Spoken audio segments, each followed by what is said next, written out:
Hey, good morning, traders. It is Thursday, March 24th, 6:28 a.m. Central Chicago time. Let's take a look at the rules and disclosures, risk disclosure, and hypothetical performance disclaimer on the website. As always, make sure that you understand these disclosures before trading my strategies or trading at all, as futures trading does contain substantial risk. We're coming to the end of the week, and I think the markets are pretty much baked in um, from the Globex, big Globex session last night. Have the markets overextended. We do have core durable goods orders at 7:30, which may give us some more trading. And again, we've got Bullard speaking for the second time this week. He came on Bloomberg, what was it, 2 days ago now, or yesterday? I forget, my days are mixing up. I think it was Wednesday. But he did say that he was looking for a better um, housing number. Remember, we had a horrible housing number the last print. So he's looking for a better housing report, and they're ready to raise rates as early as April. He'd like every meeting to be a live meeting. They want to take this on a data-driven basis, going up and down and getting really hands-on. So that's like sending volatility into the market. It should be, because he's giving the market participants notice that he and two or three other Fed members are going off script from the previous committee meeting notes that sent the market into a relaxation period with the dollar dropping from their last report. So they're saying opposite things now. So it's very confusing. Had the markets and the mixed signals were horrible. But I'm going to be looking for what he said. I'm going to hold his feet to the fire. I'm going to wait for that housing number next month. And if it's a good one, I'm going to be ready for rates. So out of his mouth, he said on Bloomberg TV, give me a good housing number, I'm raising rates. So y'all can go back and watch that interview. Or listen to what he's going to be saying today. Maybe he'll repeat that. I hope he does. Core durable goods orders coming up, and that may be something that we can trade. Jobless claims also coming up. Services PMI. So we could have a little bit of activity in the indexes this morning. Right now they're heading down. But after that, I mean, by 10:30, you should be out of the market for the holiday. I am going to be, and getting ready for my Easter weekend. Let's look at the chart, starting with the euro. The euro is softening. I'm getting some green on my strategy. Excuse me. And so I'm not really looking for continued range expansion because of this green. I'd like to maybe see some softening and just intraday range playing on the 6E as we probably bounce at this low. If we even, make it to S1, we probably will make it to S1, but not too much there for like a downside move at the current moment. 6B is firming up. So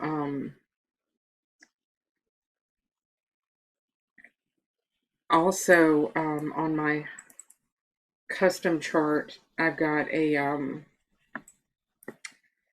low volume node at 11,670 right here that could be holding the price up for a larger retracement. Although right under that low volume node is a high volume node with composite VWAP. So if it breaks through this low volume node, it's going to race down to 11,395. But right now we're sort of firming up, and I wouldn't be surprised to see a little bit of that intraday bouncy right here on this ledge. before it gets down to 11,675. We're kind of in an uptrend. We need to get below 11,810 to approach this 670, and we'll see what happens with this low volume node. On my 30-minute, you can see we had a nice move down, but we're getting that divergence coming in, meaning each thrust down is getting a little bit less momentum on it. So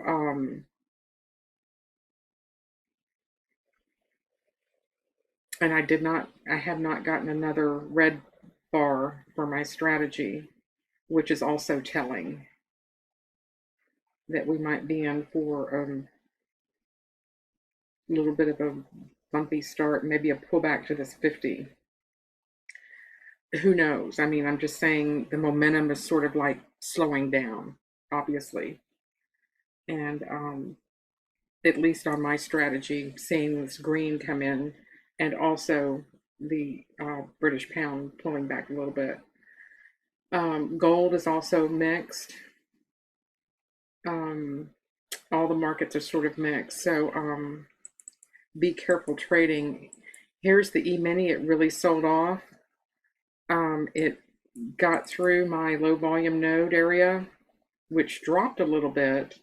It keeps dropping. It started out at 2026.75, dropped down to 2026, and now it's down to 25.75.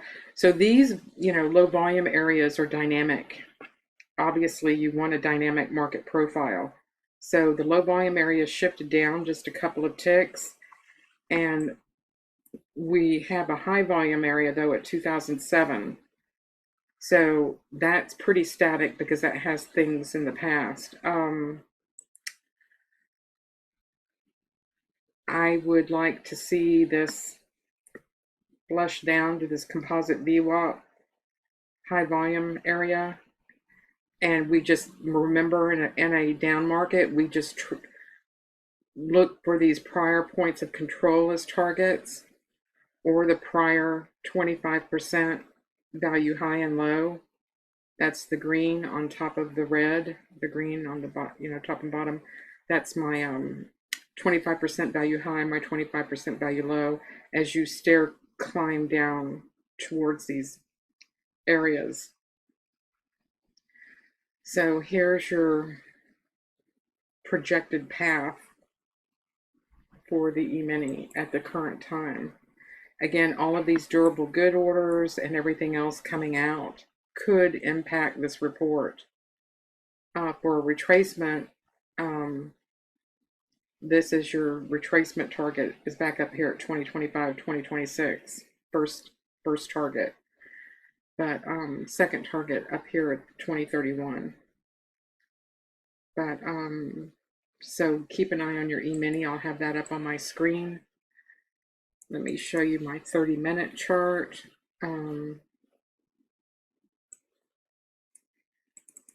Again, just a clear path. We're well below the 50, and we're just trending down. The momentum is strong. There's not divergence. It's just continuing down its path. So moving down on the E-mini at the current time, pending these last reports that come out. My direction guide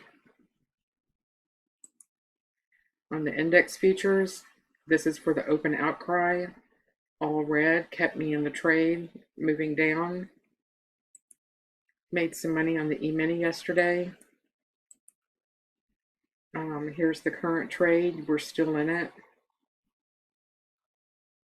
Has not changed. And here's the direction. I mean the generic. And again, I call it generic. I probably need to rename this, but this is the weekly, daily 60-15 open to close without the open outcry. It's just everything that my strategy is without the open outcry requirement. So it's just whenever it occurs, it's going to signal. So you see, we never could get those highs going. It flipped back, flipped over, rolled over on this divergence that I saw yesterday setting up. I mean, that's why I love my momentum indicator. You can see the divergence up and down, and we do not have up divergence at all. This is still moving down. We hit S1 and we still have not moved off of it. You would think it would bounce here at S1 to come back to yesterday close as an intraday move, and it still could do that just as a regular intraday trading move. But so far, I mean, we're just moving down. Do you see that? Still moving down, down, down, down. People are getting out of their positions ahead of the holidays. And I think the portfolio managers are dumping out of their positions a little bit early, trying to get the jump on everybody else getting out of their positions. That's what's happening, and that's what, I was anticipating, and it looks like I mean, it did not take a big rabbit out of a hat to guess that one, right? Okay. So let's look at crude. I've already made some money in crude overnight, moving between yesterday low and S1. And we are firming up a little bit, like that move I was talking to you about, going back up to yesterday low. I did find divergence. Let me show you the 30-minute chart. I did have a little bit of divergence earlier, but it's just still moving down. I mean, buyers are not stepping into this market. People are selling this market.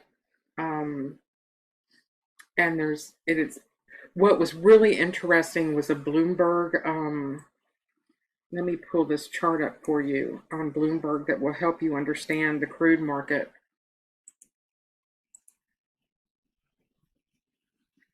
I tell you, people, y'all need to be reading Bloomberg because it is the best.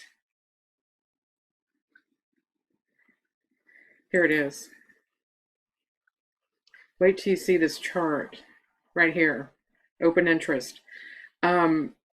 The longs are the teal, the blue line, and you can see the longs have been sort of flat for like over a year. The shorts have been dumping their shorts though since February 9th.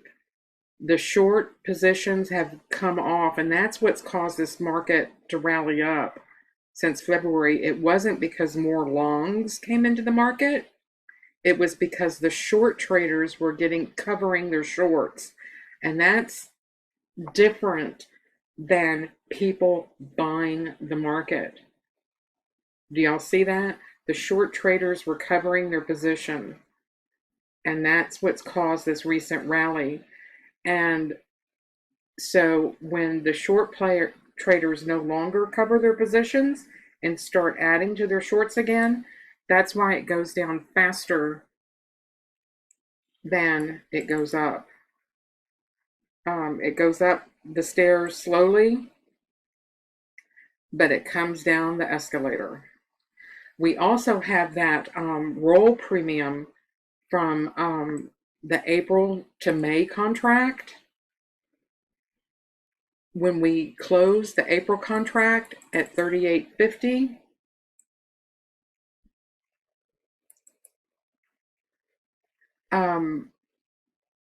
into the May, we got like a $2, $1.50, $2 premium in price. Just snap your finger. The next day you open your platform and you're at 41, whatever it was. You can't have a $2 roll premium gap and without that gap being filled. So this was an automatic. I mean, I knew that price would be coming back down to fill that roll gap between the April and May contract. So I tweeted about that this morning also. So look for this gap to get filled today easily. So I think it's a very high probability trade down to the S2 today. Again, take everything with the caveat that we've got some numbers coming out that can definitely impact the market if we get good numbers on those durable goods orders that shows some sign of life. Is there a pulse out there in the world economy that could kick some things up and make some things go higher? So that may leave a little gap between that roll. It doesn't have to fill. I mean, we're almost there. It's like, yeah, that gap's going to get filled, but it could leave a little bit of an air pocket between those levels that never gets filled. You never know. That's just could be an anomaly. It's very close though, so it's like, since it's so close, it's like, it's like you want to just reach out and grab it, but be careful. Even though there's no momentum divergence, you still have to be careful with that durable good number that comes out. And also, again, we've got the Fed chairman coming out in just a few minutes saying they're going to be raising interest rates. So you never know how I don't know. I have no idea how the market's going to respond to all this.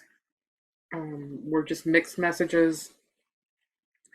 I do know that the shorts have been covering their positions, and I'd like to see an update to this. So this Friday, we'll get to see the update to this when the Commitment of Trader releases its report. So I think they should release that more than once a week. If the data is digital, there's no reason not to release it every day, right? At 5 o'clock. What is the big deal? So I don't know. I'm complaining. We're a data-driven society. I mean, we live week to week and month to month on this data that is dubious at best, depending upon who's reporting, and both at the corporate level and the government level, and the data provider level. It's just never mind. Never mind. I will not go down that path. It's like sometimes people say, Julie, you're going down a rabbit hole, and I have to pull myself back. So today I am looking for S2 in crude at the very least to fill that gap. We'll see. Here is the low volume node, sailed through, had a little bit of a hiccup at my high volume node, a little 1, 2, 3, and broke down. You'll see that? Hit the high volume node, bounced up, and then came back through it. And now we're heading down to this other low volume node at 3709. Here is the, we've just passed the VWAP, and here's the low volume value area low on the composite. So currently crude's on a downward path. Here's your overhead resistance on this high volume node at 3940. But yesterday, somebody was holding this market up. It was amazing. I mean, we just could not get that level to break. It was being held and held and held and held. There was a lot of fat fingers on this level, I tell you that. So I don't know who was trading crude yesterday, but they sure were not wanting that level to break, and eventually it did, and then it fell through. So y'all have a great holiday. Next month is going to be huge. I'll be talking about this later. I have 2 webinars I've got to prepare for. April 9th, there's going to be a webinar with Shark Indicators. They're going to have like a partner presentation. And then I have a solo webinar with Shark Indicators on March 17th, or April 17th. Did I say March? April 9th and April 17th. And April 17th, I do a one-on-one presentation, my first solo presentation, and I've got them to allow me to do it during market hours I don't want to do a PowerPoint or some stupid bullshit like that. I'd like to do it with, the market moving, hopefully, so that we can see the software um, during market hours. Um, Here's the crude. We've got it on the energy. But if you look at the generic again, that means that everything is moving down, down, down, down, down, down. There's no other way to see this market. I guess I don't even need to show you my strategy, but this strategy is not just a bar direction strategy. I do have a bar direction strategy, um, which is right here. This strategy has to do with the higher time frame, weekly, daily, 60, 15, and open to close. So it gives you a direction guide, a direction to trade. And here's your core strategy with the open outcry. Of course, it's not into the open outcry yet. This is all the moves since the open outcry closed. So I have all the markets for you broken out: bonds, gold, energy, corn, beans, index futures, and currency for the open outcry. But if you're trading Globex, you can just come down here and put it on generic and see what the strategy recommends, the direction that you should be trading in, if it wasn't obvious enough. Sometimes it's not obvious. Sometimes you can get in early, okay? All right. Well, y'all have a great weekend and look for my webinars next month. And I'll chat at you soon. Come buy a template or join the trade room and hang out with us. Thank you so much. God bless.